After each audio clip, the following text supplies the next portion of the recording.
got to brainstorm and then identify what are my wins? What is everything that I'm doing well right now? And you may surprisingly find that list is extensive. So you list it. But letter B, areas where I need to improve.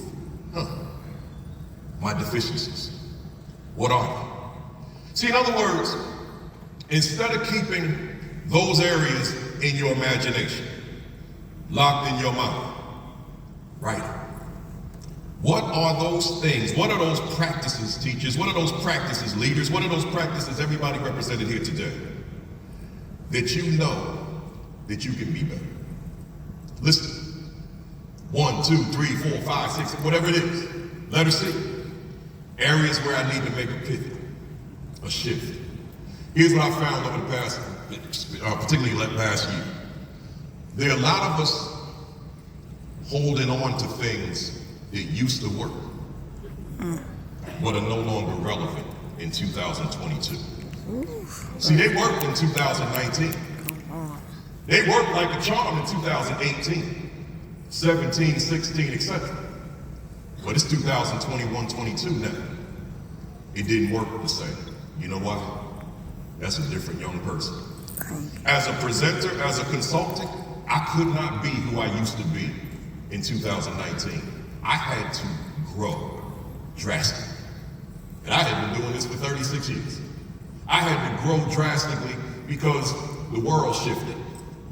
So letter C is saying, what are those things that you used to do that we're not trying to get better at, we're trying to leave it alone.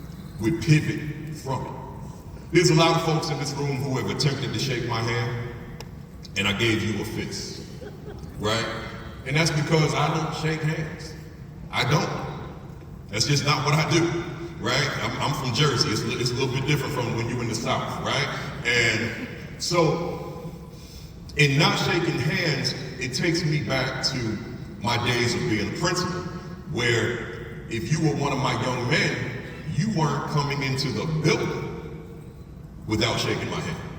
It just wasn't happening. We're gonna greet at the door. I'm gonna shake your hand. In fact, I'm gonna grip your hand tight. And whatever words I have for you that morning, I'm gonna give them to you while I have your hand. Well, here we are in a pandemic now. And I lost that. I can't improve that. I have to pivot away from it. And I would have to find something to replace it. I don't know what, but I can't improve that because it is what it is. So that would be your situation analysis. Then you go to your goals. Where am I going? So the same 3 sets of questions, statements, where areas where I want to continue to grow, areas where I want to, where I need to improve, and areas where I want to make a pivot. But now, instead of analyzing it relative to a situation, now what are your goals moving into the 2022-23 school year? And you would listen under each. And then lastly, your strategy. What's your plan? Can't have goals without a plan. That's just a hallucination. So you want to make sure that you have a plan. So once again, same 3 lines. Areas where I want to continue to grow. Okay. What's the plan based on what you wrote in section 1 and 2? Areas where I need to improve. What's your plan based on what you wrote in sections 1 and 2? And then lastly, letter C, areas where I need to make a pivot. What's your plan? Again, relative to what you wrote in 1 and 2. I can promise you, I can tell you with so much confidence, if you took this blueprint and made it a part of your repertoire, I'm telling you, there's going to be some shifts in your performance because you have planned out your year, right? Let's keep moving. So completely altering the trajectory of a child, your mirror, man, it matters. I took my jacket off and left my little mirror in the back, so we'll pretend I have it, but I got one on the screen though.